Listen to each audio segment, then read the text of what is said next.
Tonight's story is titled Inkspot by Louise Redfield Peattie.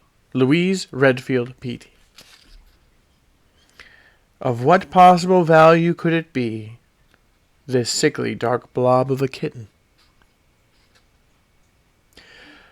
From the beginning, he wasn't wanted. Well, of course his mother wanted him, and blind and ignorant as he was, he could feel, in the touch of her warm, eager little fingers, that Winnie wanted him. But Winnie's mother didn't, which was what really mattered. She didn't want any of them. And they were pretty kittens at that. All, that is, except the black one, who was certainly a scrawny, rusty, unattractive little worm, weakly wriggling under the stronger crowd of his greedy brothers and sisters. So that, as they grew older and their eyes opened to milky blue innocence, they all found welcoming homes among families in the neighborhood. All but the littlest black one. There was no one to want him. Winnie found him crying his faint, plaintive cry in the woodpile, alone and hungry, and carried him in a passion of pity into the drawing-room. "It looks," said her Uncle George, surveying the kitten where it stood unsteadily in the middle of the Aubusson carpet, "like a small, small blot of ink." "And about as welcome," said his sister, with a vexed laugh. "Winnie, dear, we simply can't keep him." And she rang for Isaiah, the old hired houseman. Thus, in a burlap bag, with a stone tied around the top, Inkspot went to his doom. Isaiah, carrying him toward the river and shuffling along with the bag dangling, forgotten from his old bony hand, never noticed when it grew a little lighter. Inkspot, standing in the dusty road, looked after him mildly, watched him hurl the loosely tied bag in a wide parabola into the river, and then, as a cart came rumbling by, scuttled into the roadside weeds. When he emerged again, the old man was already some distance down the homeward road, and Inkspot, with an anxious mew, trotted after him. The family was on the veranda when Inkspot, dusty and bedraggled, wobbled up the steps. He looked at them out of his innocent and hopeful blue eyes and mewed. With a glad little cry, Winnie ran to him and gathered him up in her arms. "Put him down, Winnie," said her mother sharply.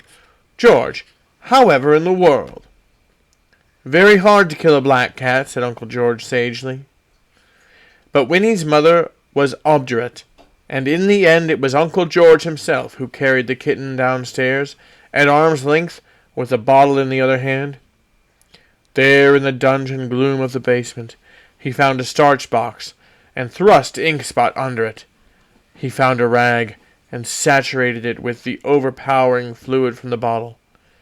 He thrust that, too, under the box.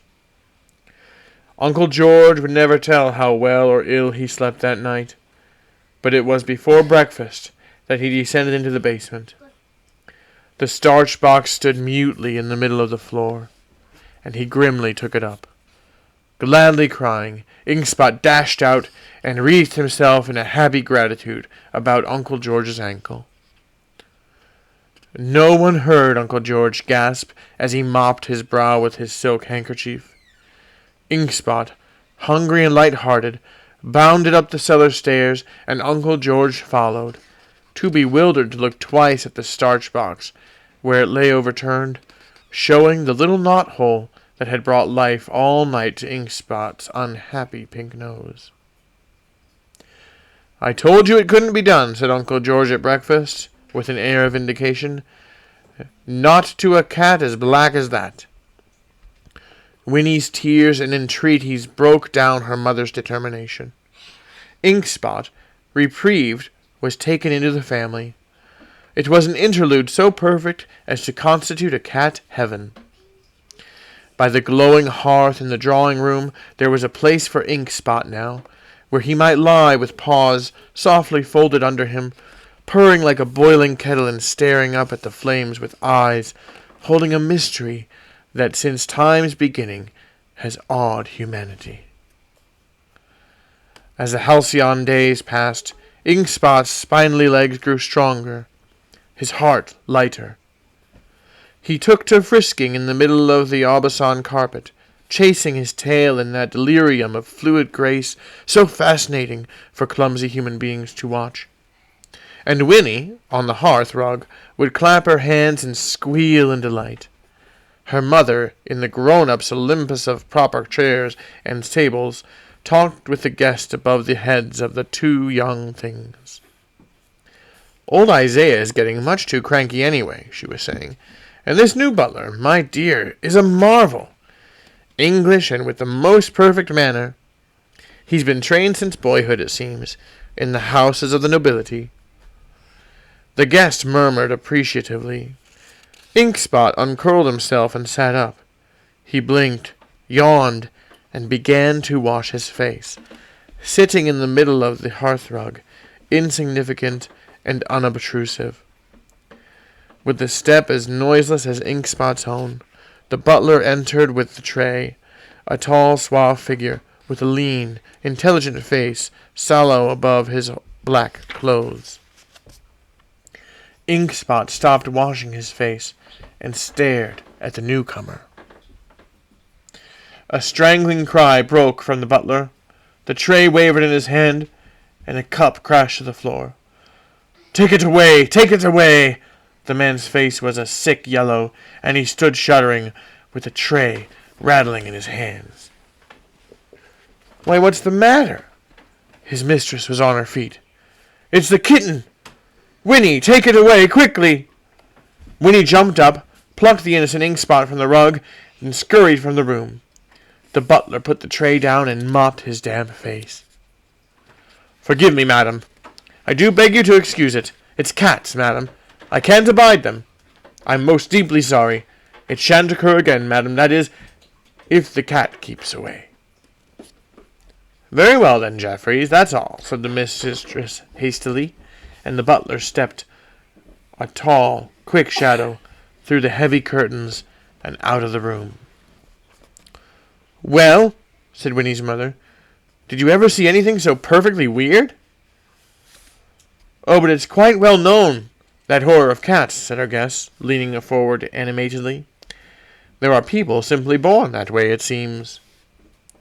That sealed Inkspot's doom.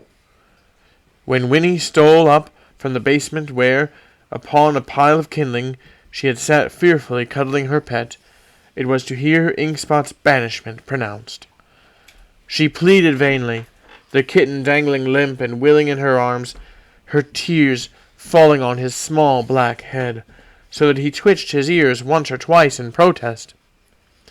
"The cat must go," decreed her mother, and Uncle George dropped him outside and closed the heavy front door upon him where he stood, mewing unhappily in the snow that was beginning to fill the winter night. All night the wind cried around the house, blowing the snow in drifts between the pillars, fumbling at the shutters with icy fingers. Waking in the night, Winnie heard the wind and heard, under her window, a faint and miserable mewing.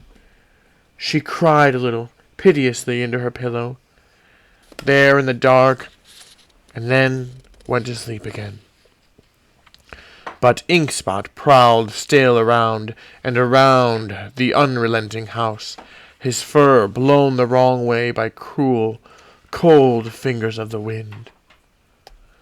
Dawn, breaking bleakly upon a world that the worried wind had left numb with cold, found the kitten crouched in the woodpile, in the damp straw that once had been a happy cradle. But the big, sleek side that had warmed him was gone now. There was only the shut kitchen door that he watched with a forlorn stare, waiting, hopefully. When it opened, Inkspot was there in a bound, crying his thin cry joyously, looking up with beseeching round blue eyes. Jeffreys, in the doorway, sprang aside and slammed the door in the kitten's face. For a long time Inkspot lingered, mournfully complaining, but no one came, and the door never opened.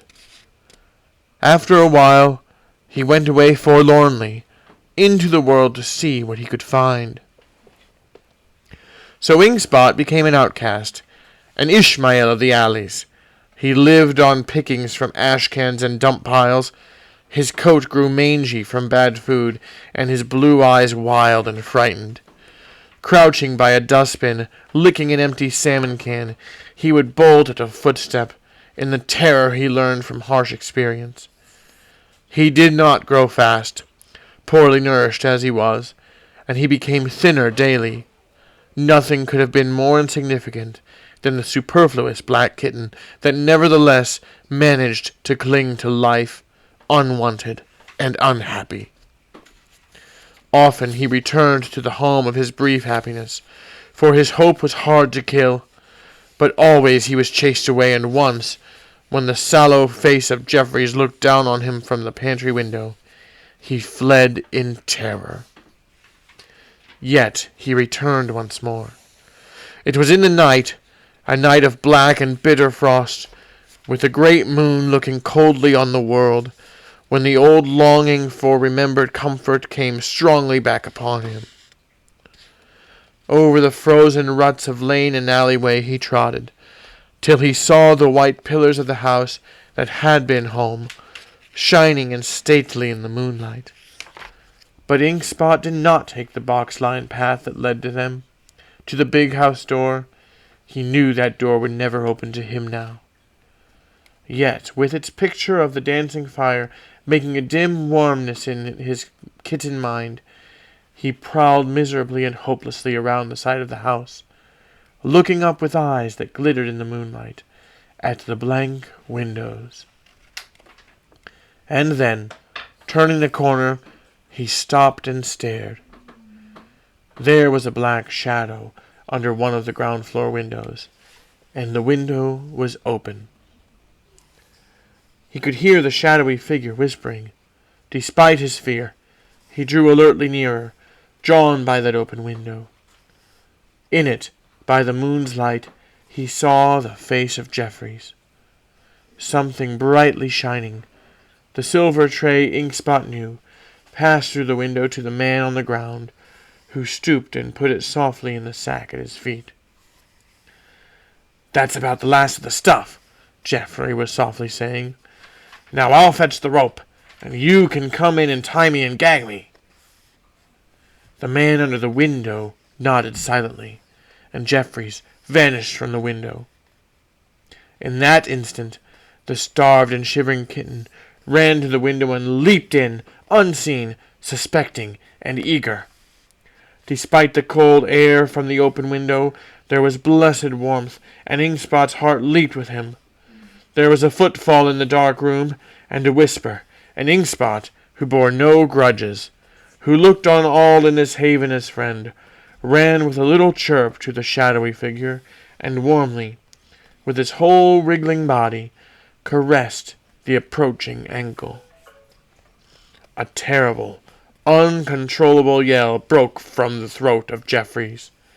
The shadow that had been darkening the moonlit window dropped from the sill, and its footfall sounded in noisy haste down the path.